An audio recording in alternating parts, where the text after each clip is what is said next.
On this edition of the Just in Time podcast with Justin Kutcher. If I want the Duke, though, JK. Oh gosh. J. Will, Dunleavy, Boozer, and me. It was like that movie Angels in the Outfield. Every time LeBron shot the ball, it went in. I got a little bit of cold feet right after I committed to Kansas. He told us as a team, we're going to the championship this year, and we not only going to the championship, we're going to win the championship. And I was like, I don't think we have the makeup for a championship team, but like The greatest sports moments happen in seconds, but the stories behind them are timeless. Dive into the mind of the icons who live those moments. No filters, just authentic conversations about the moments that define careers. I'm Justin Kutcher, and this is the Just in Time podcast. Welcome to another edition of the Just in Time podcast with Justin Kutcher. I'm joined now by, people may know him as like a 14-year NBA vet, and that was impressive. But the most impressive thing to me is that he was actually my broadcast partner for 3 straight years with the Washington Wizards, and 3 of those years were the COVID years. Drew Gooden. Drew, man, it's so good to see you again. How are you? Absolutely. Even though it still looks like I got a COVID beard. We made it. We made it out, right? We did. I'm just thankful you don't have the COVID haircut right now. Oh yeah, remember I grew the sides out. Yeah, but you didn't know I had my sides. Like if I looked at the camera straight like this, you was like, oh, okay, he's bald. But soon as I went like this, silver fox. I have a picture still of because when we resumed play and the Wizards were in the bubble, you did not come back to DC. So I was working with Glenn Consor, and we brought you in via Zoom or whatever. And you had the hair. My gosh, there's a picture of me taking a picture of the screen, laughing so hard.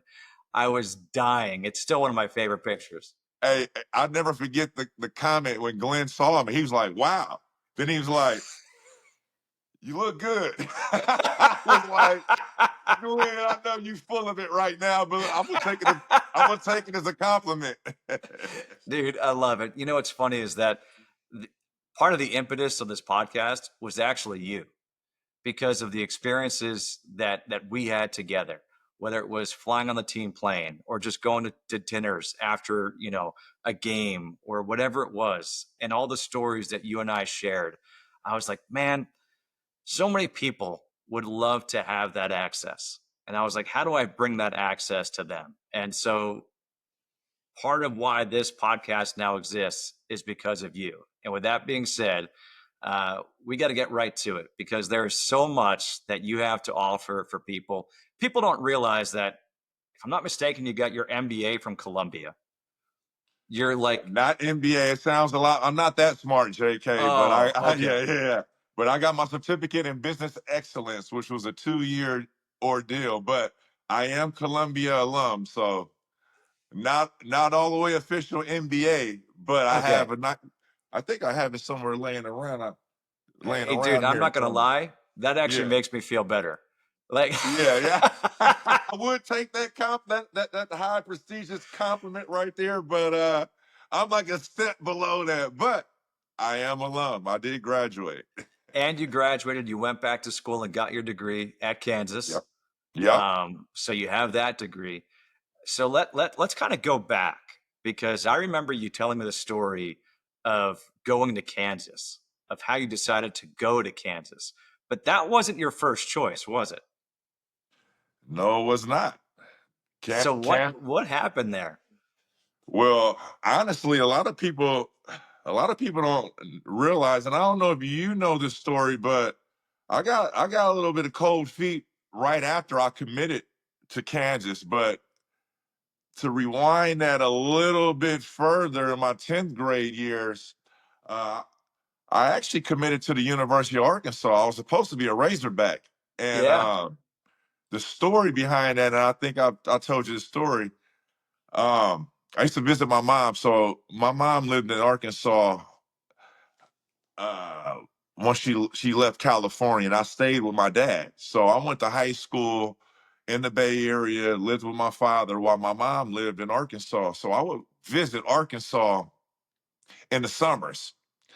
And if you ever been to Arkansas, in certain areas of Arkansas, they have like, fishing, golfing. I mean, everywhere you look, there's a golf course.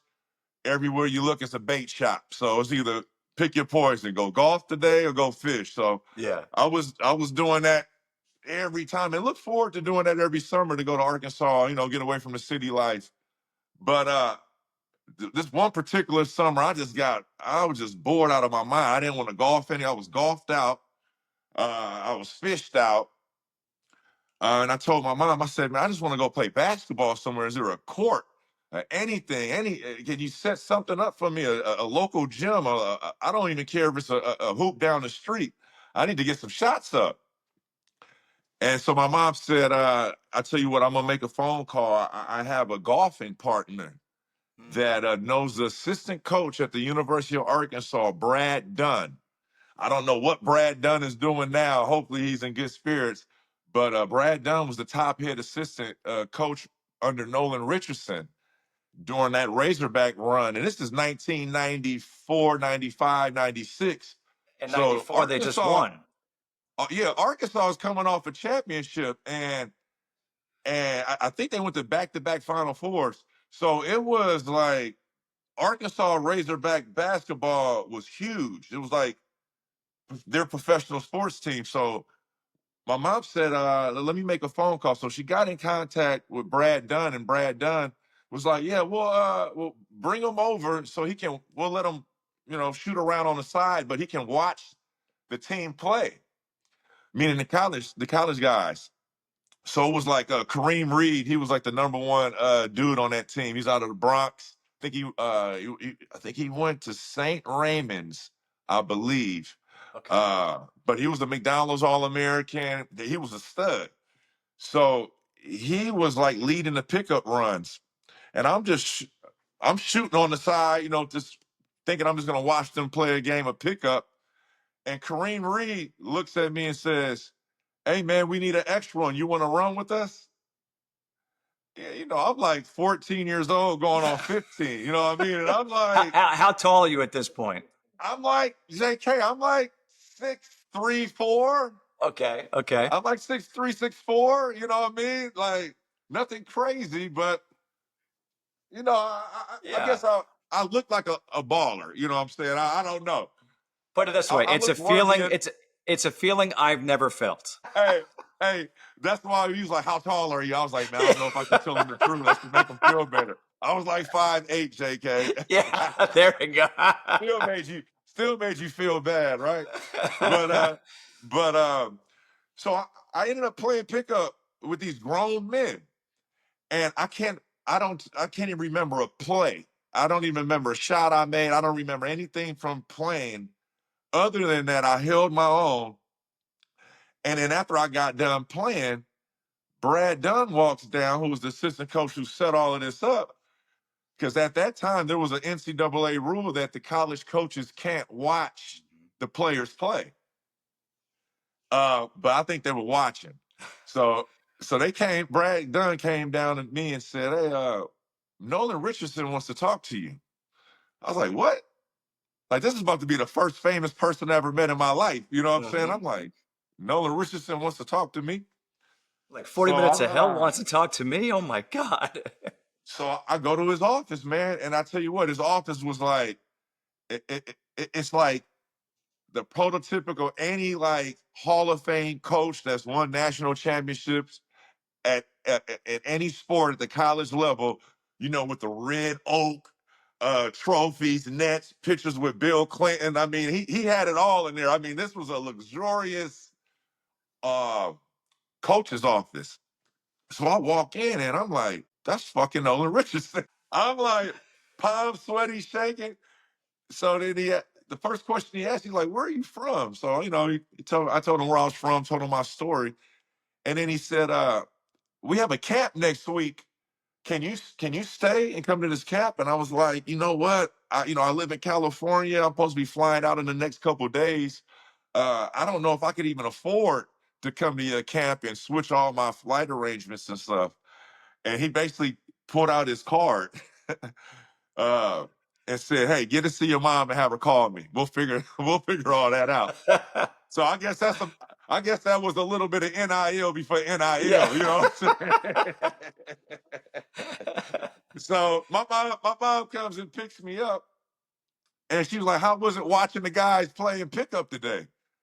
And I was like, "Mom, not only did I watch the guys play, I actually played with them." And she's like, "Oh, how did that go?" And I gave her, I didn't, the only answer I had was, "Here, no, Nolan Richardson, this is his card. He wants you to call him." Man, she must have gotten in a car accident. She's like, she stopped. Yeah, yeah. She got like in a car accident, almost like stop. Like, and she starts speaking in Finnish. You know, my mom's from Finland. Yeah. So she's like, "Hell yeah, yes, so she's so, like, what's going on?" She starts panicking. Like she started getting mad at me that like I gave her the card. Like, what is this? Like what is this sorcery? So she couldn't believe that it was Nolan Richardson, and not only that, had his number to call him. So she was more nervous to talk to him. Hmm. But they ended up setting it up. They rearranged my flights or whatever, and I was allowed to go participate in this camp.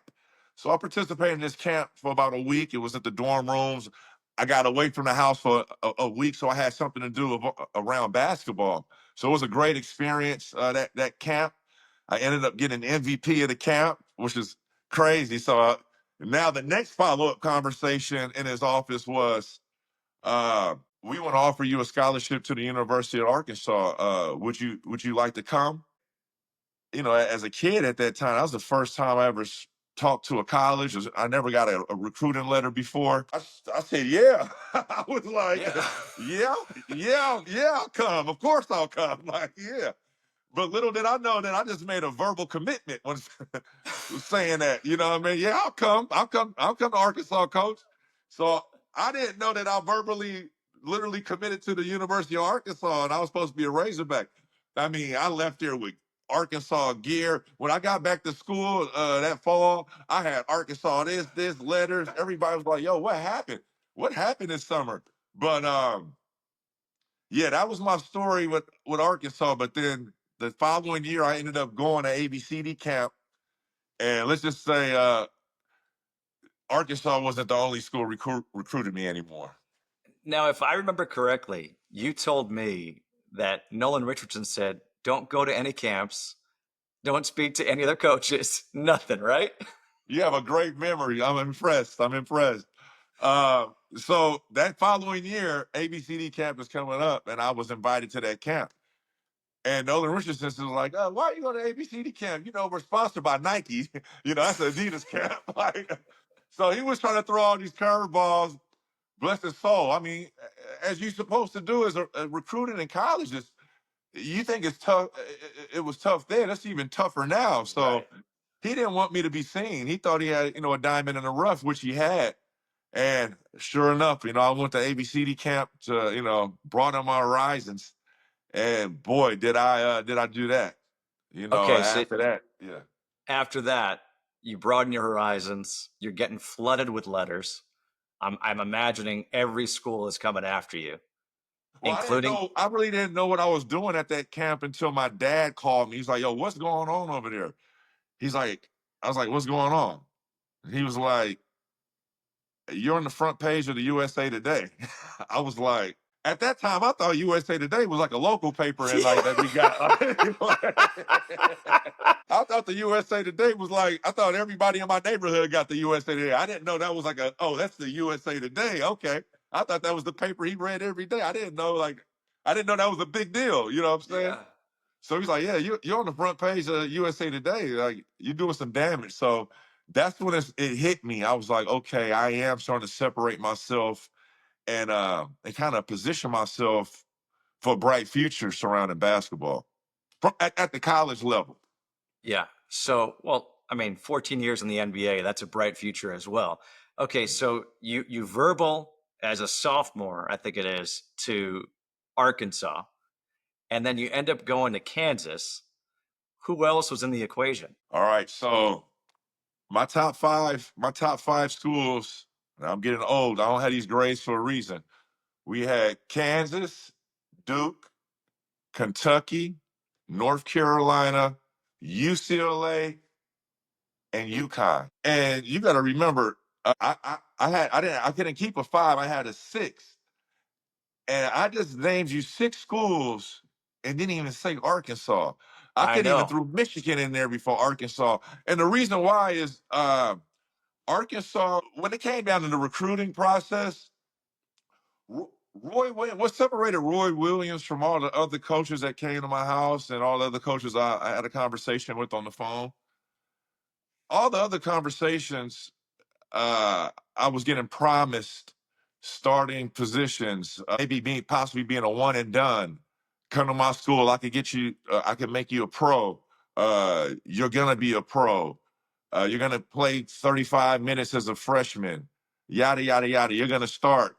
What position do you want to play? Well, I want to play small forward. You'll be all small forward. So everything that you wanted, they will tell you. You know, they wanted to tell you everything you wanted to hear, basically. So when Roy came in the house, it was more like, I'm not promising you anything. Everything that you know, if you come to my school, you're gonna have to work for your starting position. Just forget the starting position for playing time.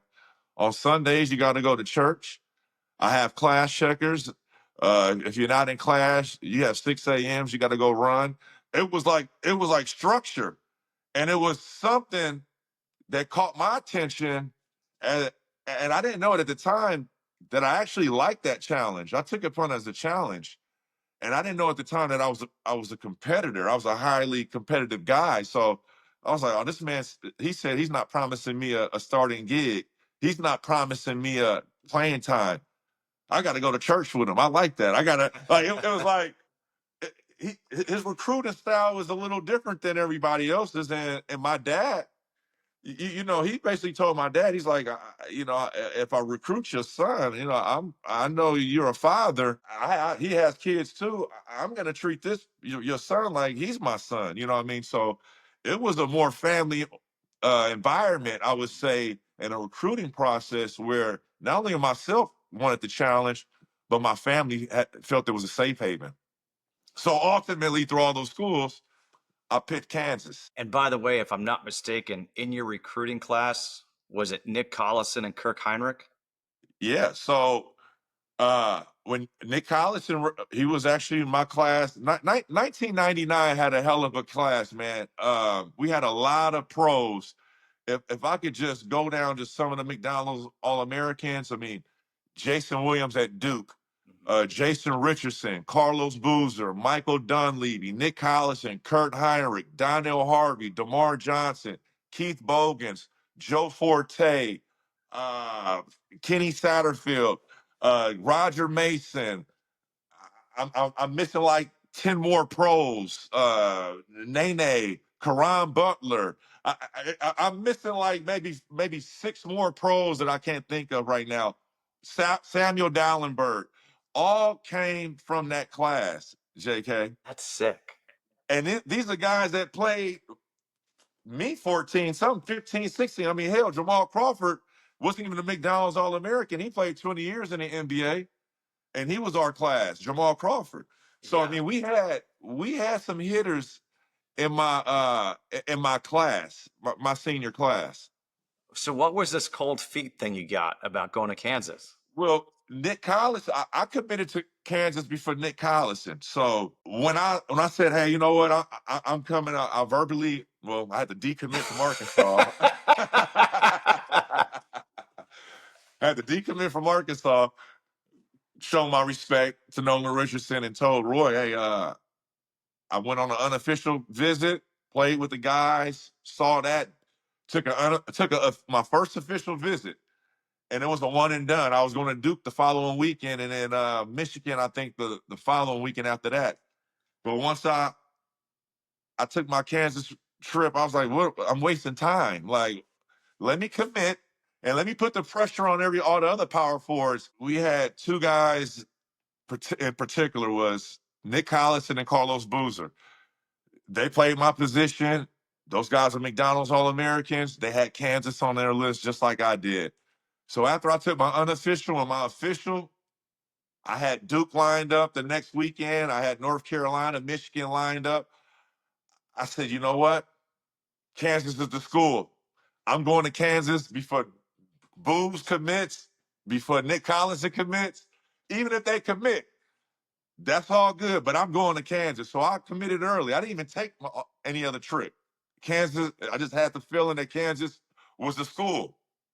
And then when Nick ended up committing, because he took the Duke trip and came back and committed to Kansas, I was like, oh, well, looked like me and Nick are going to Kansas together. And I got along with Nick. We had a relationship from AAU, from playing in All-Star games. So I like Nick, and I wasn't mad if he came to Kansas with me. In fact, I was elated that he was coming to Kansas with me, but I knew it was going to be more competition at the power forward position.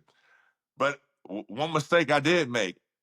After I committed, a couple months have gone by, I'm looking at their roster.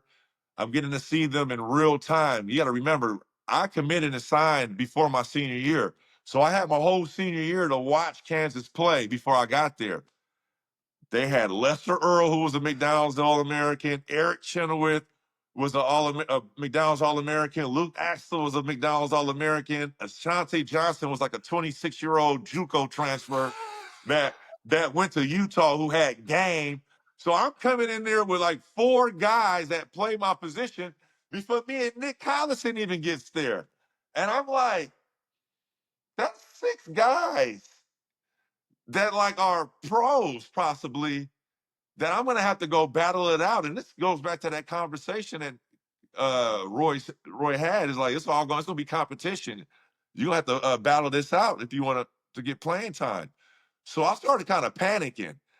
And then UConn ended up winning the national championship that year, and they were going on a run. And during the tournament time, I called my AU coach. I said, man, I think I fucked up. He was like, what do you mean? I don't think Kansas is a school, man. Look at all these dudes, these McDonald All-Americans going, and they all play my position. I started getting cold feet. I was like, I don't think Kansas is the right school. Then he's like, well, where are you going to go if you don't go to Kansas? I said, I'm going to UConn. And Coach Calhoun, if he's still interested, because I want to go to UConn. Yeah. So my AE coach reached out to Coach Calhoun and was like, yeah, we're still interested as well, because you got to think, me and Karan Butler would have came in as freshmen together if I would decommitted from Kansas and went to UConn. And we would have still had a good team because UConn, they went to the Elite Eight that year when we went to the Final Four. So they were competing at a high level. They had a squad as well. But my AU coach, Calvin Andrews, who later on became my agent, who later on became Carmelo Anthony's agent. He's now representing Aaron Gordon for the Denver Nuggets. He talked me out of it. He's like, nah, Kansas is the school, man. Stick to your guns. We'll figure it out. But I think Kansas is the right decision. So he was the one that actually talked me out from decommitting from Kansas to going to UConn. Dude, that's crazy on so many different fronts, because the way that I look at it, you just said it, had you gone to UConn, you're paired with Karan Butler, right? I mean, that's a heck of a 1-2 right there. I just had Coach Calhoun on a couple of weeks ago, and it was incredible. Like, the stories that he had were unbelievable. And You then, should have tied that in. We could have dude, tied that in. had I known that, oh my God. Yeah. Like, but then also you mentioned Jamal Crawford. Had you gone to Michigan, now it's you and Jamal Crawford. You see where I'm at with this? Yes. And so, but instead you go to Kansas and you've got Kirk Heinrich as your point guard and you got Nick Collison as your sidekick. Like, it's almost, how do you go wrong? Hey, but how about this? How about this lineup if I went to Duke, though, JK? Oh gosh. Jay Will, Dunleavy, Boozer, and me. That would have been the Fab Four, not the Fab Five.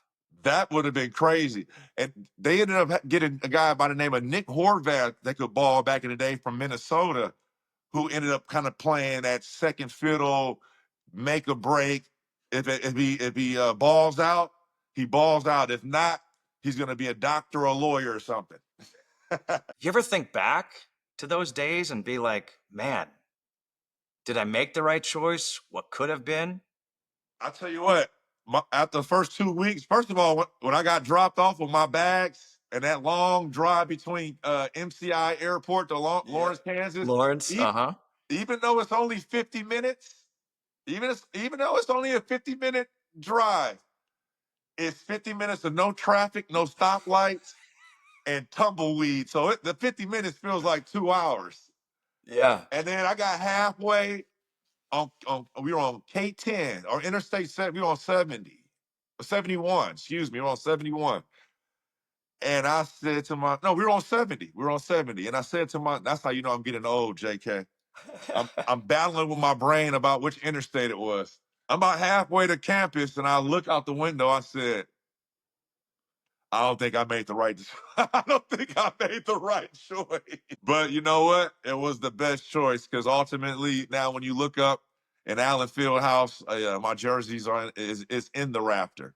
Yeah, and that all number around 0. the place, man. They have this whole like a hall, like a walk of like a walk of fame. You go through here, all this memorabilia and stuff. So they had me plaster all around those walls there, man. I really left my mark in Kansas. And I tell you what, it was the best decision I made in my life.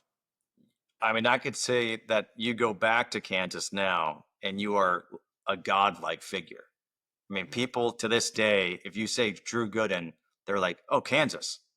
Oh, yeah, that dude was sick. And okay, so you end up going to the Final Four your last year at Kansas. You end up losing, sorry to bring up a bad memory, to Maryland. Yeah. What was the Final Four experience like for you? The Final Four experience to me was unreal. I almost felt like we won the championship before we even had a chance to participate in the championship. I mean, you watch the Final Four as a kid. I mean, now I don't. It was harder to watch games when the NCAA March Madness would start in March back in the 80s, 90s. I remember being in class and my school teachers would bring in a TV and have the games on in class. Yeah. Are you old enough for that, JK? I am. Yeah. Are you kidding? But that was we'd be running around campus like it's the year of the Jaspers, baby, the year of the Jaspers. It was like, okay, the world took a shift from NBA basketball to college. Like, you think March Madness is big now. I think it was bigger late 80s, 90s. To me, I think was probably the biggest. So I'm growing up, Final Four. Wow, how is that feeling? That is like a basketball plateau as a player. Is like, oh, playing in the Final Four, that's a huge deal. Not only for you as an individual, but for schools. So when I got to Kansas, Roy Williams had tremendous teams. He had teams that were better than teams that I was on roster-wise. I mean, the team with Rafe LaFrance, the 97 team, I believe, with Rafe LaFrance, Paul Pierce, Garrett Haas, Scott Pollard, Jock Vaughn. They lost in the Elite Eight to Arizona. They never, that was the closest Roy Williams ever got to the Final Four. So he had like a monkey on his back. He always said, I got a monkey on my back. I got a monkey on my back. I can't get past the Sweet 16. It got to a point where he got to the Elite Eight and he never got past the Sweet 16 up until my junior year at Kansas. As crazy as that sounds, Roy Williams never got past, after the Elite Eight, never got past the Sweet 16 again up until my junior year. So the pressure from hearing it from our coach, wanting to go back to a Final Four, wanting to go back and win a championship. I mean, we busted our asses every day for to set up our coach to get back there. We didn't have the history to get back to an Elite Eight or a Final Four. He did, from his times in North Carolina winning a championship with Dean Smith, when Michael Jordan hit the big shot. Roy Williams was an assistant coach on that staff, so he was used of winning and playing at a high level. So, and then Kansas was, before Roy got there, was used to winning, going to Final Fours, winning 2 championships, actually 3 championships before Roy got there. Danny and the Miracles ended up winning with Larry Brown. So it was a lot of pressure for Roy, not only just to win a championship, but to at least get to the Final Four to get a shot. So when we were cutting down the nets and we beat Oregon, I mean, that was a track meet. We beat Oregon, and it wasn't an easy. I mean, it wasn't an easy road by no means whatsoever. Round one, we played against Holy Cross. It was the first time a 16 versus a 1 almost lost. This is before. This is before the other tragedy This is happened. before USC, yeah. There you go. It was almost us. A lot of people don't know that, man. They had two big dudes down there jump hooking me and Nick Collison to death. For real. And if you go back and look at that game, it was like a 4-point game, a 2-point game with like a minute and a half, 2 minutes left. It was a tight ball game. Okay. So be honest. You're a 1 seed, 16 seed. It's a 2-point game. Are you like shitting a brick at that point? Well, you don't know that history could happen because you're a kid and you're like, oh, and I'm not about to go out like this. This might be my last year in college. So, and we don't have Kurt, so we didn't panic. I just knew like this is a game we're not going to panic. We did not panic, so we did not shit bricks. There was a couple games we did do that on the way up there, but this game we did not. We stayed under control. I think they just had an out of body experience, and they were playing at a level that was elite that caught us by surprise. But we ended up winning that game. But we had to go on to the next round. I believe it was Stanford we played next round, and Kurt Heinrich was questionable. We didn't know if we were going to have Kurt Heinrich that game, the next game, or even the rest of the tournament. And he was a vital piece for what we were doing. I mean, Kurt Heinrich for the Chicago Bulls. Yeah. You guys know who he is. So we win. We ended up beating Stanford. Then we go and play. I think it was Illinois. We played Illinois. So we played Illinois in the Sweet 16. And this is the second time now that I played Illinois in the Sweet 16. The last time they beat us my sophomore year in San Antonio in the Alamo Dome. So now this is the second time we're seeing them in the Sweet 16. And guess who's their coach? Is that Bruce Pearl? Not Bruce Pearl. Bill Self. Bill Self. Oh gosh. He kicked our ass. He kicked Roy Williams and our asses already in the Sweet 16 my sophomore year when he was in Illinois. Bill Self, who's at Kansas right now. So Bill was up. So we're going against the Bill Self team. And back then, Bill Self's teams from Tulsa, Illinois, they were rough, rugged, and dirty.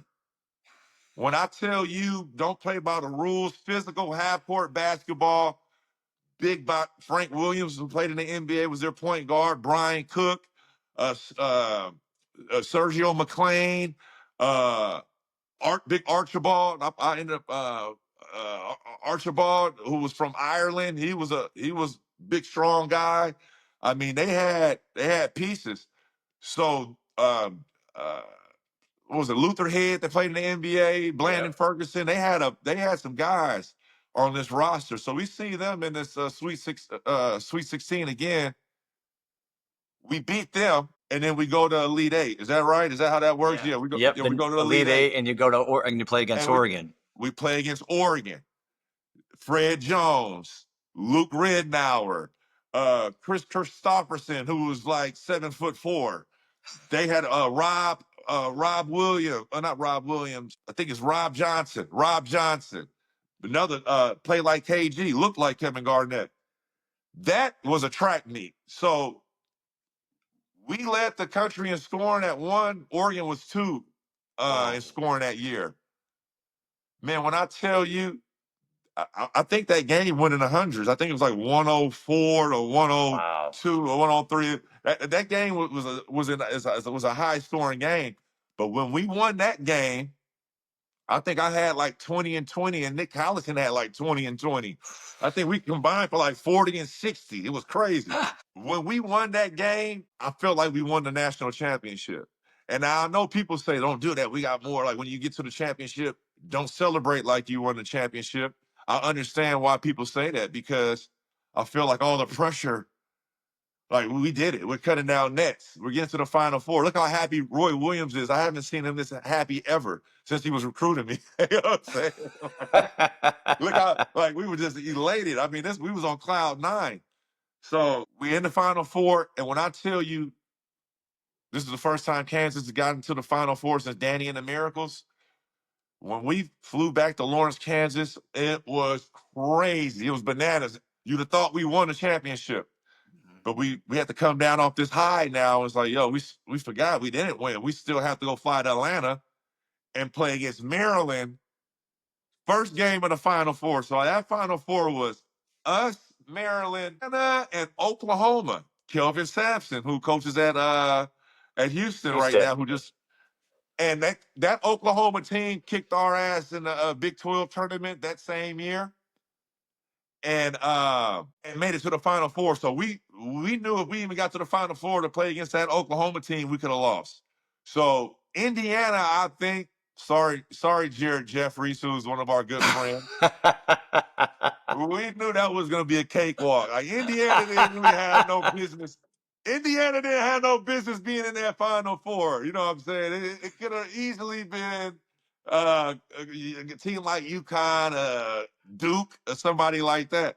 But the three top dogs in that tournament was Maryland, us, and Oklahoma. And in fact, I believe the championship game was really us and Maryland, which was the first round at the Final Four. And that was Juan Dixon. That was Brandon Mouton. That was Taj Randall. That was Andrew Nicholson. Andrew Chris Nicholas. Wilcox, right? It was Drew Nicholas. Chris Wilcox. Wasn't Steve Blake? Steve Blake. I mean, you talking about pro after pro, and they had the experience already from going to the Final Four. The following year, losing to Duke, they had a bad taste in their mouth. They were on a mission. That was a team destined. That was a team destined. And then not only that, they not only beat us, they kicked Indiana's ass like it wasn't even a championship game. So now being in Maryland for the last 13, 14 years, I hear about the damn Maryland Terrapins every fucking day I walk around. Remember we beat you guys in the Final Four there? Yeah. The only championship they ever won came from a result of me. That's so good. Did you know? I'm a Maryland Terrapin fan now. Did you know that game, that was your last college basketball game at the time? Yeah. Yeah, I knew that was gonna be my last game. I think Roy kind of prepared me, kind of groomed me to that being my last game.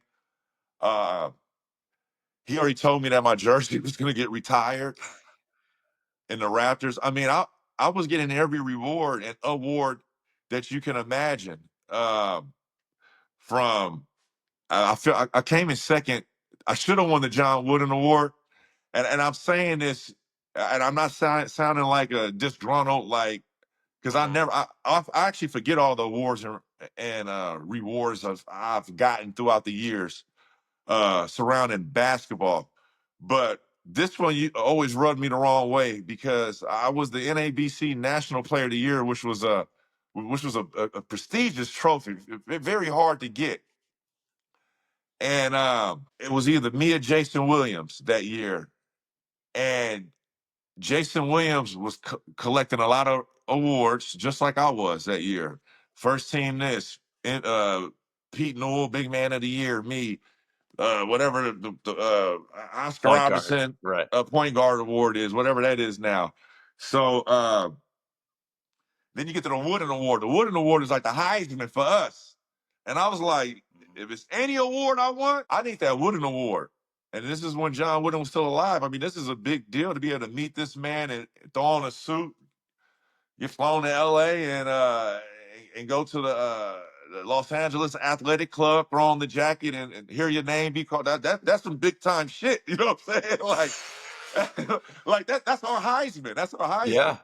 So I'm like, I saw how the politics was leading up to this, and I'm like, I don't think I'm going to have a good chance of winning this award, but I know it's mine. I know this is my award. And the reason why is you got to remember, Jason Williams was by far the best college basketball player that I've ever seen that I played around or saw in live action during that time was Jason Williams. Was he better than me? Yes, he was better than me. But that season, he was not better than me that year. I was the best player in the country that year. Jason Williams was the best player in the country the previous year, but they didn't give him the awards. They gave Shane Battier the awards, which I thought was wrong, but it was from a political standpoint because Shane Battier cannot do any wrong. And did he deserve a lot of those awards? Absolutely. But if you ask me and you ask a lot of hoopers, who was the best person on I'm gonna say Jay Will's sophomore team, that sophomore class that when they won it, it was Jason Williams. Dude, do you realize, again, kind of like your whole recruiting situation, how full circle this all comes? Because you go to the NBA draft, Yao Ming goes 1, Jay Will goes 2, Mike Dunleavy goes 3, you go 4th. And I'll go You fourth. mentioned the suit that you could have worn to shake John Wooden's hand, and you're known for the suit that you wore to the NBA draft. Would that have been the same suit? Hey, now I know you're a conspiracy theorist. and then Boozer is a second round pick who goes to Cleveland, who does the shady, rip the offer sheet up, ends up signing with Utah. Cleveland panics, and then that's how I ultimately end up in Cleveland. I ended up saying, "Yeah, I'll get traded to Cleveland. LeBron wants to play with you," and I ended up going to Cleveland for Boozer and Boozer's replacement. Dude, it is so crazy to think about all this stuff. I want to go to your rookie year, though, because the GM of the Memphis Grizzlies, if I'm not mistaken, was the logo Jerry West. Yeah. When they drafted you. Like, what did it mean to you? Jerry West, you can make the argument that he was the best evaluator of talent since maybe Red Auerbach. And he thought enough of you to say you're not slipping beyond 4. Yeah. So this story, the older I get, the more and more meaningful it is to me, and the more I realize how special of a moment that was, being drafted by Jerry West, fourth to Memphis in 2002. People were telling me how amazing that was to be drafted by then in that moment in time, but I didn't understand. I was a 20-year-old kid. Yeah, I know he drafted Kobe, and Kobe's Kobe. But and I know who Jerry West is. I know he's the NBA logo, but it was like at that time I really didn't care who drafted me. I just wanted to be in the NBA. You know, I was more blinded by the fact it was like, okay, yeah, he drafted me, but I'm in the NBA. My dream came, my dream it's come true. And with the relationship I was building, the conversations I would have with Jerry West. Funny quick story. This is how Jerry West is. So I have 4 workouts lined up. It was Houston, Golden State, Chicago, and Memphis. Those are the only teams I worked out for. I was like, I'm only working out for those 4 teams, and that's it. And this is my agent telling me this is all we're doing. We're not going to work out for Detroit, who has the 28th pick, 27th. We're not doing none of that, okay? But we're going to work out for the top 4 teams. One of the teams, Memphis Grizzlies. I fly in for the workout. So usually in these NBA workouts, you fly in the night before. You have team. They usually fly you in, show you the facilities, walk you through their practice facility, trainers. This is coaching staff, everything, yada yada yada. Then you go to dinner. You go to dinner with the sometimes the owner, general manager, president of basketball operation, head coach, and maybe a couple scouts or somebody. You never know, or the talent evaluators. So we fly in. We go to Fox Folly, restaurant down there in Memphis, Tennessee, Brevin Night Spot. Yeah. You know, that's B Night Yeah. restaurant.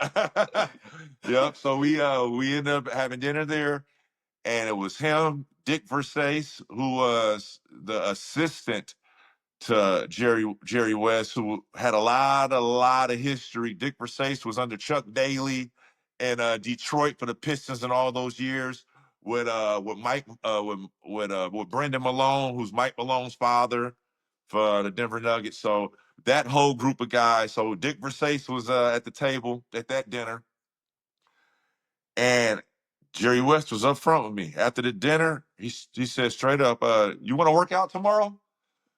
And I said, "Work out." I was like, "Isn't that what I'm here? This is what I'm here for, is for a workout, right?" He was like, "Yeah, we know you're here for the workout, but if you're available at 4, we're taking you no matter what. So if you want to work out, you can work out." I was like, that was the most awkward. Now I didn't have a couple of these dinners. I'm starting to figure out, comparing apples to oranges, basically. Like, this is how the Bulls get down. Uh, This is how the Golden State Warriors gets down. This is how the Grizzlies get. I've never heard that come out any of the general managers' mouths, the presidents of basketball operations. Like, you can work out if you want to. I don't care. If you're available at 4, we taking you. He was upfront, direct, gave me an option if I wanted to work out the next day. I thought it might have been a setup. Yeah. And I flew all the way from California. I'm coming to work out. Who we got tomorrow? Tayshaun Prince, Udonis Haslem, D'Angelo Collins. Those are the 3 guys I had to work out against the following day. So basically, went through that workout. As you know, Tayshaun Prince had a hell of an NBA career along with Udonis Haslem. D'Angelo Collins had some off the court stuff going on, ended up having to play overseas, which he ended up having a great career overseas. So it was 3 talented dudes in there that I had to go against, ultimately being picked 4. And then you get picked 4th. You're going to Memphis. So, okay. So you grew up in Oakland. You spent your summers in Arkansas. You go to Lawrence, Kansas. Then you get drafted by the Memphis Grizzlies. And I'm not like, even why can I get out this iron triangle? Why can't I go to Miami or LA or anywhere? Well, then you end up getting shipped to Orlando in your rookie year. Well, listen, when I got traded to Orlando, I jumped for joy. I was like, I'm playing with my childhood hero with Grant Hill, Tracy McGrady. It's 85 degrees. Oh, those Orlando Magic jerseys with the stars and the stripes go so crazy. I wanted all of that. I was like, I was excited when I got the news I was being traded from Memphis. Not to say that Memphis was a bad town and not or had bad fans. It was the situation that I got drafted to. I got drafted to Memphis in a situation as where I came in to Kansas, stockpiled at the power forward position. Pau Gasol, the number 3 pick, rookie of the year the following year before I got there, was the power forward. Stromile Swift, the number 2 pick, the previous draft in 2000 right before Pau Gasol was the number 2 pick. Along with Lorenzen Wright, they just paid a $40 million contract to. That's 3 power forwards. And wasn't Shane Shane Battier Battier? was in the mix. Shane Battier. See how everything comes full circle? Yeah, that's what I'm talking about. Shane Battier was a small forward. And he almost got co-rookie of the year in 2001 with Paul Gasol. With Powell, it was some competition. Mike Batiste, who played overseas, was named top 25 all-time FIBA players of all time 2 months ago. He was a power forward for us. It was so many power forwards, JK, that I played small forward. Crazy. If you look at Basketball Reference and look at all the games I played in Memphis, I was actually a small forward, and I was starting. I ended up beating Shane Battier out for his starting position. That's a whole different story. I You know love what you, that is? Shane. I You love know you, what that Shane, but is? you know that did happen for at You least know a what that month. is right It there. happened. And the funny thing is now, like, I've gotten to know Shane. He now lives here in Charlotte. But the funny thing about that is that's your payback for, hey, you cost me a Player of the Year award, because it should have been to Jay Will the previous year, and it should have been mine my year. He probably cost me a Rookie of the Year award because he was in the weight in too. Shane, great teammate. I actually was happy for that experience to actually finally play with Shane Battier, because you got to think he was the poster boy of college basketball when I was coming up. We practice in Lawrence, Kansas. It'll probably be one time a week we'll hear Roy Williams will mention Shane Battier's name.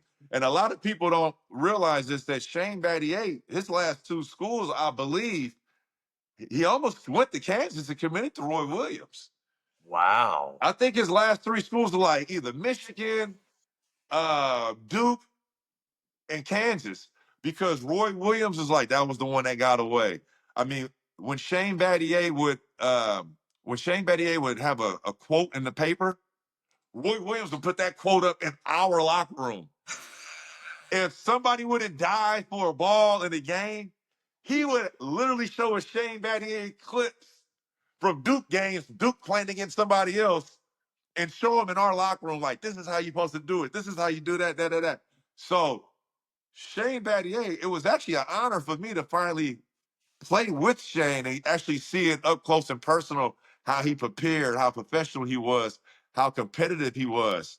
And how, I mean, this dude was like, he was a machine, bro. Like, it was no way he was going to tell me that Shane Battier wasn't going to play 14, 15 years in the NBA. And you beat him out. I had a slight edge, put it that way.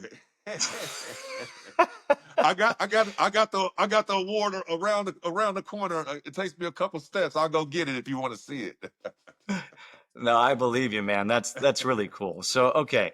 So you get traded to Orlando, and you said like your childhood hero, Grant Hill. What's it like when all of a sudden, you're playing in the NBA, and that's a dream come true. You've realized your dream, but then now it's my dream and more.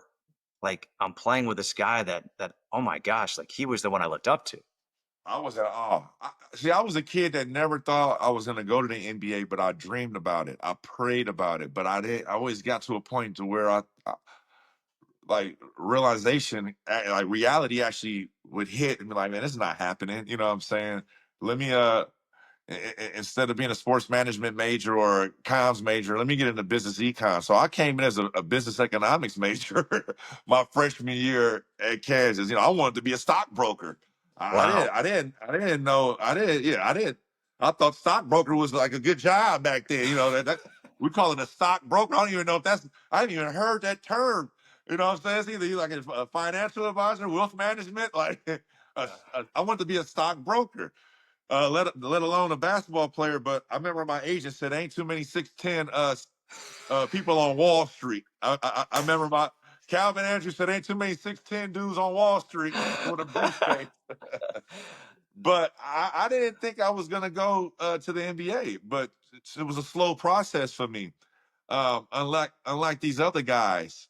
But to get back to the question, I think you were saying about like With just the Grant. whole process, the realization of Yeah, knowing this. to then like to make it in the NBA, to be in the NBA, you get traded your rookie year, but that trade allows you to now play with the guy that you grew up like idolizing. Yeah, so I'm just painting a picture of when I see these guys. Every time I already told you how I felt when I saw Nolan Richardson, right? Mhm. I was starstruck. So when I start playing around these guys and being on the teams and playing against them, even though I was a fierce competitor and it looks like I didn't give a fuck of who you were, I was actually in awe. Like when I saw Michael Jordan, like a tear almost came out my eye. You know what I mean? Like playing against Dirk, Shaq, Kobe in preseason games, I'm like, yo, this is awesome. And then when I got traded to Orlando, I actually went up before I got traded to Orlando. We played against the Magic in Memphis, and I went up to Grant Hill and I said, "Hey man, I just want to tell you it's an honor to meet you." I mean, I did that like every game my rookie year. Like, it's great. It's a pleasure to meet you. I wore number 33 because of you. And Grant Hill was like, "Hey man, you making me feel old." Grant might have been like 26 or 27 back then. Yeah. Grant might have been like 27. I thought he was old. I thought Grant was already 34, 35 Yeah. then. You know what I'm saying? He was only like 26, 27. So I said, like that's the kind of NBA player I was my rookie year. I never felt like I was an NBA player. I never walked around with security guards. I would do my own grocery shopping. When my mom come in town, I didn't have maids, but when my mom come in town, that's when my clothes got washed. You know what I'm saying? So it was like I was so much of a normal kid still. Right. You know what I mean? I wasn't a prima donna. I didn't have that swagger about me. So when I saw these guys, I was actually a fan. Even though I gave some of them some fits, I was actually a fan. And me being a fan of theirs has actually made me play harder against them. But when I got traded to Orlando, my first game here, Grant Hill remembered that conversation that I had with him in game. My first game, I didn't even know the plays, fresh off the plane. Me and Gordon Garachek, we got traded for Mike Miller and Ryan Humphreys and a first round pick. Now, don't quote me on that. I think that first round pick ended up becoming either Dwight Howard or somebody else down the road. Yeah. Damn. People didn't value picks that much back then. And Orlando was taking a gamble that they were going to be good for the next couple years. But we actually were the following year, we were the worst team in the NBA, and that pick became Dwight Howard. So I don't know what Orlando was doing trading Mike Miller, the rookie of the year, and that future first round pick for Drew Gooden, but I would have done it. But hey, but oh well. But I'm fresh off the plane. Tracy McGrady was tight with Mike Miller. In fact, he was so tight with Mike Miller, he was so mad about the trade that Tracy McGrady didn't talk to me for like 2 weeks. He didn't talk to anybody that got traded. Like he was just standoffish. Like it was almost like he was boycotting the trade. So I was like, damn, that's kind of messed up. Tracy McGrady is like one of the top guys, if not the top guy in the NBA right now. I need him to like me. Like I need him to be on my side. So the only way I could get his attention is to go out here and ball and hoop and play my ass off. So that first game, I think we played against the Chicago Bulls. Bill Cartwright was the head coach. Jason Williams of Duke was the point guard. Eddie Curry, Tyson Tyson Chandler, Chandler. Yep. Tyson Chandler, uh, um, Marcus Fizer, Eddie Curry, Jalen Rose, Daniel Marshall, uh, Jamal Crawford. They had a squad. So we're playing that team. We have Tracy McGrady, Jock Vaughn, Daryl Armstrong, Gordon Garachek, Andrew DeClerc, Sean Kemp, Grant Hill. I already said Tracy McGrady. I mean, we got a solid roster. Gerald Sasser. So I get off the plane, take the physical. I see Tracy doesn't want to talk to me. I don't know any plays. I meet Grant Hill. I'm in awe. I'm like, well, Tracy, he'll come around, but Grant, Yeah. he was cool. So my first game, I had 25 and 15 right off the plane. Doc Rivers was our coach. He was like, "You're starting." I was like, "You sure?" He's like, "You're starting." So when we made the trade, you're starting. I'm like, "All right." Balled out. After the game, Grant Hill was like, "Me and you, I'm taking you to dinner." I got somebody's attention. Then we on the way. So Grant Hill now, after the game, is taking me to dinner. And he's like, "Man, I didn't know you could shoot." I was like, yeah, man, a lot of people that like Roy Williams didn't let us shoot jump shots like that. You know what I mean? He's like, man, you got a nice shot. You got a nice game, man. So he kind of took me under his wing as a mentor. You know what I mean? And I never forget, we went to Ruth Chris after the game. And after Ruth Chris, he's like, I'm gonna take you to the crib. Come check out the house. And at the time, Grant Hill, he just started dating Tamia, the singer. They're still married to this day. And I was like, damn, I'm about to go to Grant Hill house. So we pulling up to the house. As soon as we get to the house, he's like, oh yeah, he was showing me like, this is the guest bedroom here. This is this painting. He started showing me art and all of this stuff. I didn't want to hear none of that. I was like, man, I was like looking around the corner like, man, where Tamia at? You know what I'm saying? I want to meet Tamia. Like now I'm starting to get comfortable. You know what I'm saying? Now I'm starting to get comfortable. I'm getting too comfortable around my childhood heroes. You know what I mean? Now I want to meet your wife. You know what I'm saying? You're like, do you have a piano that I can play and impress her with that? Yeah, I mean that's why I ended up learning how to play the piano, and it was Grant Hill. Everything Grant Hill. besides go to Duke, I did. You know what I mean? Wow. I didn't know that's when you learned how to play the piano. Man, Grant Hill was like our LeBron James at my age during that time. That's incredible. So you get to play with Grant Hill. He mentors you, but then you get traded again and you go to Cleveland and you get to be with a But young LeBron this James. was me. Yeah, this is me. Orlando Magic actually did me a solid on this one. And not too many teams do this. And in fact, it was Otis Smith. Otis Smith ended up he used to play with the Golden State Warriors. He played with the Detroit Pistons. Has been in the front office for the Pistons. Has been in the front office for the Golden State Warriors. He was the president of basketball operations. Excuse me, for the Orlando Magic. He was the guy that drafted Dwight Howard. Okay, so Otis Smith. Well, I could get to that lunch between me and Otis Smith, but to just paint the picture on how I got to Cleveland, Carlos Boozer was the second round pick in my draft. So with the rookie skills and the way the contracts were structured, first round picks, you have a 4-year guaranteed automatic rookie contract deal. First two, first two, first 3 years is guaranteed. Fourth year is a team option. Fifth year was a qualifying year, was attached to that, which was a player's option. So if you didn't want to become a restricted free agent that summer, you could opt into that fifth year and then play it out and then become an unrestricted free agent after you play that fifth year out. So if you're a second round pick, you only got to do 2 years. So instead of doing almost 4 to 5 years as a first round pick, as a second round pick, you got your work done early. You had a 2-year non-guaranteed deal, team option first year, which they sign you, team option in the second one. They can either not pick up the option or or or uh, or resign you. Right. Okay. Carlos Boozer played his ass off his second year in the NBA. Double-double, was like top 5 in double-doubles in the NBA.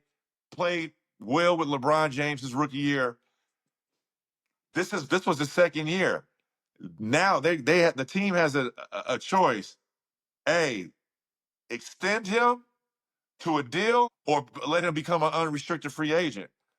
So what they did was Cleveland had a deal with Carlos Boozer in place that, hey, we know you're a restricted free agent, but in order for us to pay you $40 million, we have to tear up this contract to make you an unrestricted free agent to sign you to this deal, which was one of the first times we've seen this loophole that you can do. So Jim Paxton, who's not John Paxton, Right. John and Jim Paxton. I'm starting to get them confused now. I'm getting old. Not the one that played for the Bulls. His brother. He is the general manager for the Cleveland Cavaliers. He tore up the contract. When he tore that contract up, for that 24-hour period, Carlos Boozer was an unrestricted free agent. Rob Pelinka was Carlos Boozer's agent. Rob Pelinka, who's the president of basketball operations for the Los Angeles Lakers now, who just got extended, gets an offer sheet from the Utah Jazz in amount, I believe, around $60 million for 5 years, a 5-year, $60 million deal. Sends that offer sheet to Cleveland and says, you have whatever, 72 hours, 48 hours to match it. Cleveland is like, what just happened? Yeah. We thought we had a handshake for the $40 million, $30 million deal, make you an unrestricted free agent, tear up the contract, and now you come back with a $60 million deal? So Cleveland's like, this is bad business. We're not doing it. That's how Booz got to Utah. Now Cleveland and Pax, they're scrambling. They are scrambling like Randall Cunningham right now. They need a power forward. So, and LeBron James is on the phone. A young LeBron is looking for who's going to be the next power forward. I get a call from my agent, Calvin Andrews, who was my AU coach, Yep. who also was part of the Oakland Slam and Jam Soldiers, who LeBron James played AU basketball for. I've known LeBron James since he was 15 years old. Oh, damn. That was an easy call. That was, Drew, you want to go to Cleveland? Bron is calling. Have him call me. Bron texts me, you coming? I'm coming. So I told Calvin I'm coming. I just got to meet with Otis Smith with the Magic and tell him I want to be traded. So Otis Smith, we have lunch with Otis Smith. Otis Smith sits down, and before we even order appetizer, he asked me, "What do you want to do?" I said, "To be honest, I think my time's up here, Otis. We were the last place, worst team in the NBA last year. We got the number 1 pick in Dwight Howard. He's a power forward. We didn't know he was a center. Mm-hmm. You got to remember, this is the past. Yeah. We don't know that Dwight Howard is going to be a Hall of Fame center at this point. We think he's going to be a hell of a good power forward at 1 coming out of high school, and that's my position that I play. I'm done with the competition. Juwan Howard is still here. There's a gaping hole at power forward in Cleveland with LeBron James telling me to come get it. That sounded crazy, but you know what I'm saying? Reminds me of my broadcast all over again. I know you can edit that, right? But power forward position was wide open, right? So we tell Otis Smith straight up, or I tell Otis Smith straight up, my time is done here. Can you do me a solid and trade me? And bless Otis Smith's heart. He traded me, Anderson Varejao. A lot of people don't know that Orlando drafted Anderson Varejao, who later on played 14, 15 years in the NBA, had almost all of that with Cleveland, and Stephen Hunter. Us 3 went for Tony Battie to Cleveland. So that's how my chapter started in Cleveland. And I just wanted to touch upon all those different stories so you could kind of see how the NBA is small and how everything comes full circle. It's so small. And it's one thing that I've told you before, but I love about you is that whenever we were together and there'd be players, they would seek you out. They'd be so excited to see you. And they come up to you and they give you a hug and they dap you up. And it's like, oh man, Drew, and I just saw the respect they had for you. I didn't realize that you knew LeBron since he was 15 years old. Like that, I just thought that you went to Cleveland, paired up with the young LeBron James, went to the NBA Finals. But there's this whole backstory here. So when you get to Cleveland, what's LeBron saying to you? Like, what's the plan? Well, at the time, I mean, LeBron was dealing with a lot of pressure, but I've never seen anybody handle pressure like him in my life. And this was, you think he's dealing with pressure now at 40 years old. I mean, this was a guy that's been dealing with pressure since he was 15 years old. And at the time, he was coming to an organization. I mean, look, They were the laughing stock. Cleveland was so bad that our jerseys didn't even match the color of the seats in the arena. They had baby blue powdered seats in the arena. The whole thing was baby blue from the old baby blue. I mean, Larry Nance, Brad Doherty, Craig Price. Elo, Mark Price, from that, Hot Rod Williams, Ron Harper, like that. That was the theme of the entire arena. But our jerseys are wine and gold. So it was just like, it was a lot of, we needed change. We needed change around there. So a lot of people don't give Dan Gilbert credit. It wasn't just LeBron James. Dan Gilbert did a hell of a job in masterminding how to take a distressed product and flipping it and getting it 10 times fold. And I mean, milking it as much as possible, gutting it, and sometimes keeping the same employees that's involved with that product or platform and turning it into a billion-dollar industry, business.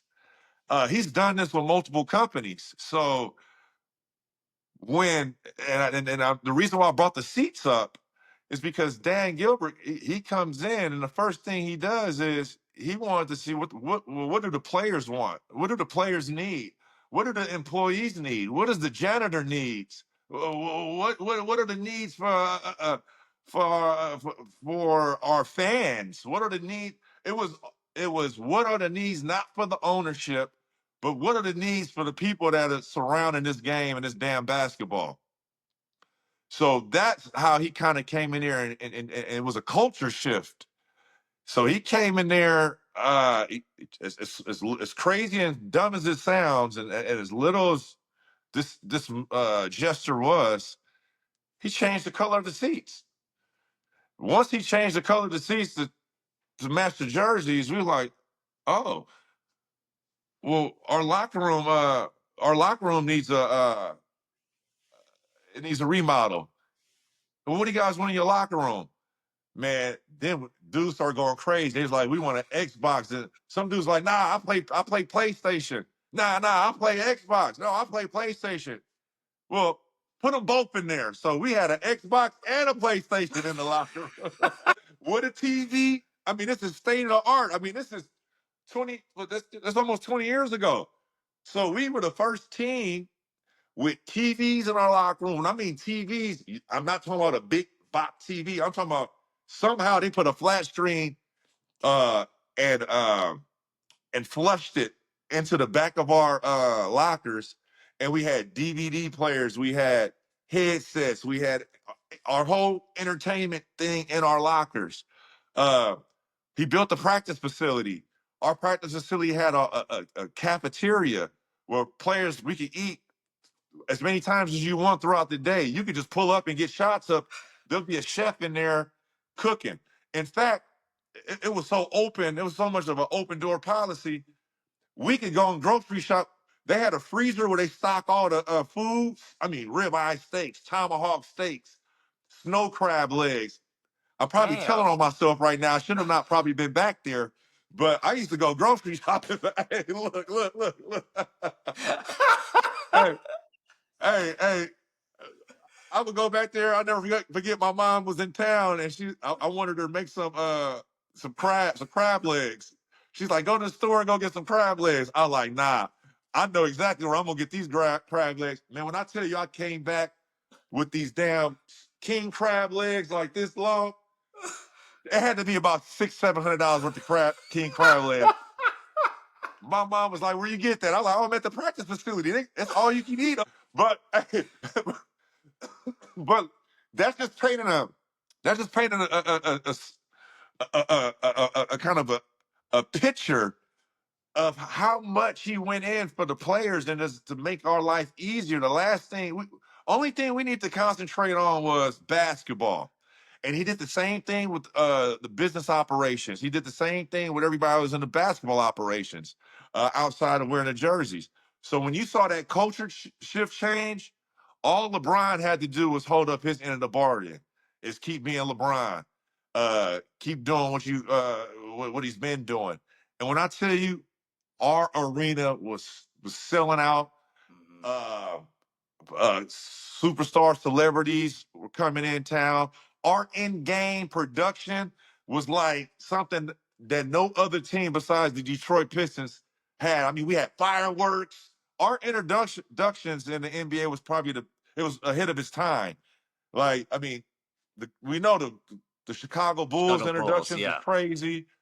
Detroit Pistons was very intimidating with the fireworks. In fact, that same company came and did our fireworks. The Jumbotron. I mean, it became like, oh, we're the game to see now. It became an attraction. Well, it was So, because of you. I mean, it wasn't LeBron. It was because Drew Gooden had finally come to Cleveland. of course, I mean, if it wasn't for me, none of this could have happened. You know what I'm Right. I saying? mean, or it wouldn't be a story to tell. You know what I mean? I mean, they would have had that void at the power forward position, and LeBron would have been, what am I going to do? But I want to tell you, JK, Dan Gilbert doesn't get his credit for what he's done in that city and organization over the last 20 years. I mean, Cleveland, look at it right now. Same color scheme, same in-game antics, same Same blueprint, just without And look LeBron at that James. team. And And look that at what team's they're loaded. doing right now. Yep. That team is loaded. So, okay. So I want to talk to you about that run to the finals. And I know it didn't turn out, obviously, the way that you guys wanted, but LeBron is in his early 20s at the time. And he's only been in the league for a few years. But to get to the finals as that young team, did you have any kind of like similar correlations to what it was like when you guys went to the Final Four at Kansas to making the finals with Cleveland? Man, I mean, the story is kind of scary, man. It kind of gives me chills because I remember in training camp that season, LeBron was like, "Hey, from now on, every time we get it in and we put our hands up and we used to say 1, 2, 3 family, 1, 2, 3 win." He's saying, "Nah, we saying 1, 2, 3 championship." And I was like, what? It sounded a little corny at first, you know what I'm saying? But like it hits harder now that you're an adult, you know what I mean? And when you look back at it, it's like, damn, like he manifested. That's manifestation. You know what I'm saying? Like he told us as a team, we're going to the championship this year, and we not only going to the championship, we're gonna win the championship. And I was like, I don't think we have the makeup for a championship team, but like hey, hey, but hey, fuck it. What championship? You know what I'm saying? Like, let's do it. 1, 2, 3. Shit, sometimes I'm the leader because I'm vocal too. So I'm like, shit, I got it, Brian. 1, 2, 3, champion. You know what I'm saying? Like, so we said that from training camp all the way until we in game 1 of the finals. Wow. And I was like, that was crazy. But he's always been like that. Like people's like, oh, he's really good in basketball. And I'm like, yeah, but it's other things, like a childhood genius. You can't really explain. Like, what was it Mozart or was it Beethoven or was it both of them? Were they both childhood geniuses? I'm sure they both were. Yeah, I'm sure. Yeah. Well, I mean, Tiger Woods. Like, I mean, give me some more out there. Uh, it's something that kind of separates like greatness and then genius. Michael Jordan, when it comes, Just LeBron, LeBron knowing every play from like every position for every team. bro. Just real quick on that story, you know LeBron James was at that Final Four game that I lost against Maryland, right? No. Yeah. So he was at that game with Maverick Carter. We left him tickets and everything. Um, After the game, we went to go eat together. Me, him, Maverick, and Calvin. He was like, "Man, I can't believe you guys lost to them, and all they did was play a 2-3 zone and ran flex." He said he was still in high school when he told me that. I was a national player of the year. I'm just lost the game. I didn't know they was running flex. You know what I'm saying? I'm like, and then I had to think about. I was like, "Fuck you, right? That was the flex cut they were running in 2-3 zone. That's exactly what they did." That's what caught my attention. I'm like, "Oh yeah, he watches basketball. Like Wow. that's what I was like. Oh, he doesn't just play basketball. He actually watches the game." In fact, if you would have probably put LeBron on my team in Kansas at that age, he probably would have been the smartest dude on the team. Probably the smartest dude on the floor in that entire Final Four game that he was in attendance watching as a high school guy. So he's always had this kind of janky aura about him that he can say something, you think he's full of shit, and then all of a sudden it becomes reality. So that run of going to the finals, we should have lost to Detroit.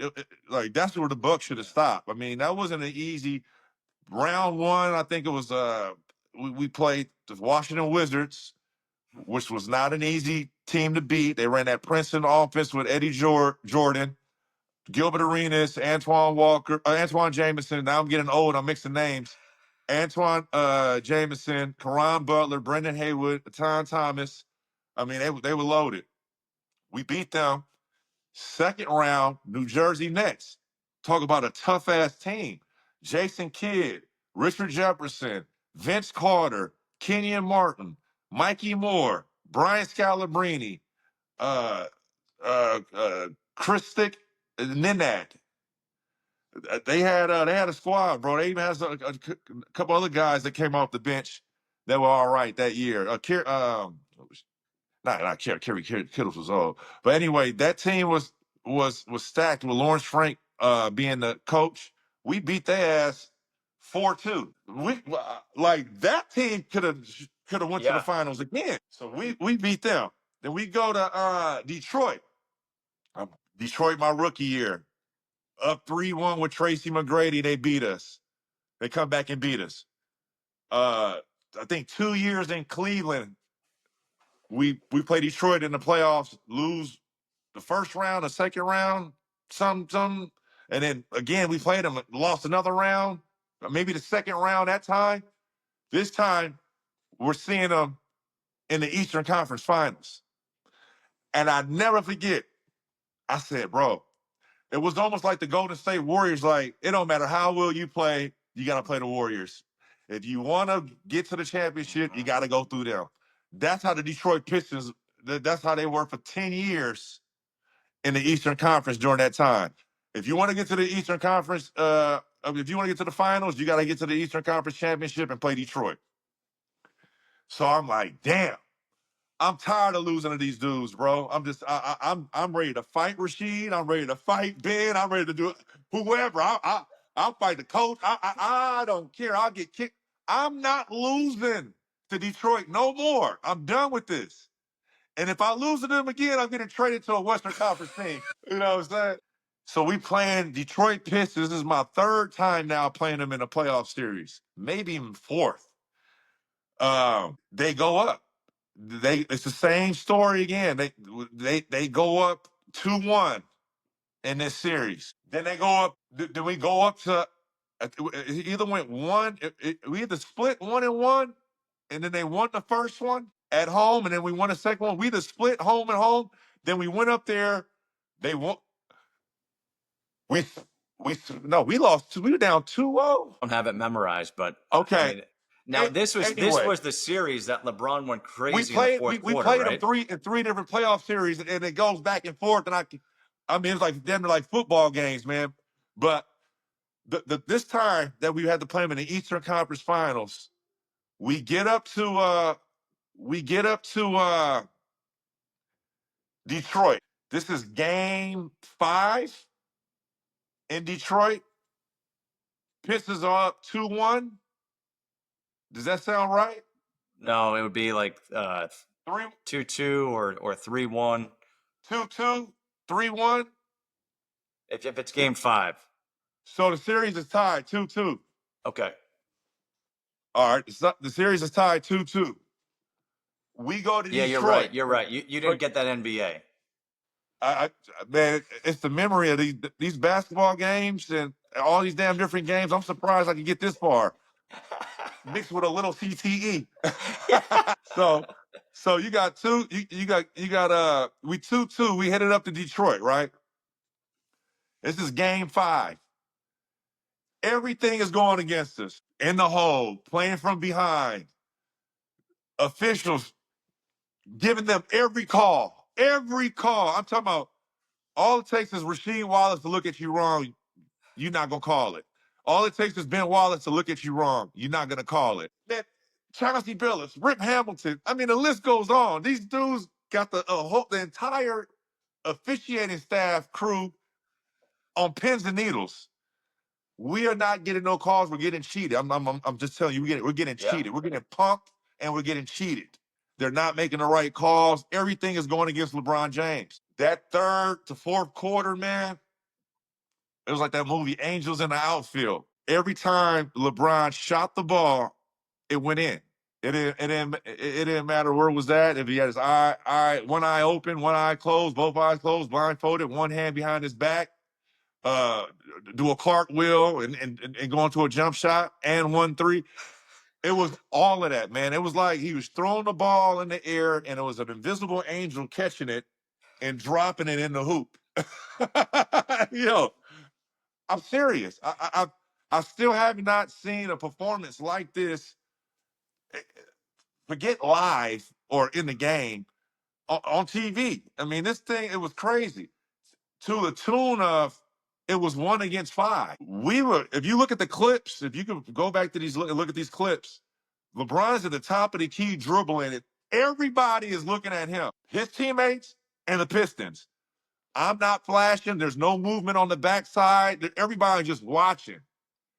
And he'll go past Tayshaun Prince with no screen, gets past Rasheed a little bit, and then go dunks on Ben Wallace and Rasheed. I'm like, how's he doing? Like, how does he get through no spacing? I'm not a stretch 4. Z's not really a stretch 5. Mm-hmm. Anderson, there's no spacing. How is he getting through all of these little crevices and dunking on these dudes, shooting it? And so me and him, we combined for 30 points. We combined for 30 points that quarter. I had 1 and he had 29. Mm-hmm. Yep, that's what I was thinking about. Yeah. Oh, you thought I had 15? Yeah, no. The man ran off 29 straight points, man, or something like that, bro. Like, it was crazy. It was something that I've never seen, and it was against a great team. And when I tell you, he took the life out of that arena. Everybody on the Pistons looked like they saw a ghost. I didn't know what the hell just happened. All I know is we're going back home to Cleveland to close out this series to get to the damn championship. We get back. I remember yelling to the owner, Dan Gilbert, we're not coming back to Detroit. We're ending this shit in Cleveland. We get back to Cleveland. I talked to Rip Hamilton. We did a podcast in Japan not too long ago.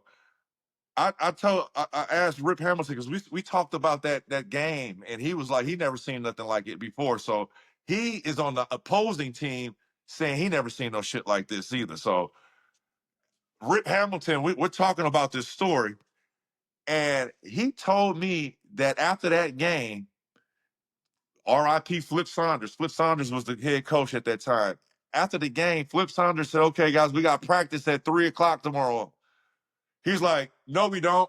We have practice they said Rasheed Wallace and Ben Wallace said, we have practice at noon tomorrow, and you can't come in. So they had practice, kicked the coach out of practice, and was basically pissed. It was like, yo, why didn't we double team him? Why didn't we, what was the, and those are all valid questions of why didn't you double team him? Why didn't you do this? Why didn't you trap and get the ball out of his hands?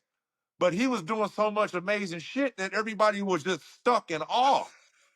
Like, all the strategy was just like, what? Like, there ain't no strategy for what the fuck he's doing. Like, Flip Saunders ain't had no strategy. Y'all didn't apparently have no damn strategy. Like, so when I tell you that game, that quarter dismantled the entire dynasty. They kicked the coach out of practice. Detroit Pistons lose game 6 in Cleveland. Rasheed Wallace gets thrown out the game. We win by double digits. Boobie Gibson has like 26, 27 points. We celebrate in the streets of Cleveland like we won the championship. But it took LeBron James in that damn game to have to overcome all the bullshit that was going on to get past the Pistons. And he single-handedly dismantled that dynasty. That team was broken up. Flip Saunders was fired. I don't even think Flip Saunders coached there anymore. He ended up going to Washington later on. Single-handedly, that game dismantled that Detroit Pistons franchise, led us to San Antonio, and you know the rest is history. Yeah. I can't tell you anything from that San Antonio game because it happened so fast. That San Antonio series, because it happened so fast. 4-0, that was a sweep, JK. So I'll be lying. Oh, I know, yeah. Yeah. No, but it's funny again, like the whole conspiracy theory thing and all this stuff. LeBron James that quarter ended the dynasty for the Pistons. Michael Jordan had to get over through the Pistons to start his run. It's just crazy how and Cleveland and Cleveland. It's just so crazy how this whole thing works out. All right. I love to end this podcast with a segment I call This Just In. It's rapid fire questions, and just want to get your thoughts on them, and we'll go from there. Okay. Favorite city to play in? You know this, Toronto. It's my favorite city to go visit as a broadcaster as well. The dunk that you're most proud of. Dunking on Yao Ming. What was your reaction when you did it? I just got traded to the Bulls. It was my first game in the Chicago's Bulls uniform. And I was like, hopefully the fans like me now. Did you talk anything to Yao? No, but the sound bite, I think John Barry was calling the game. Check out his sound bite. All right.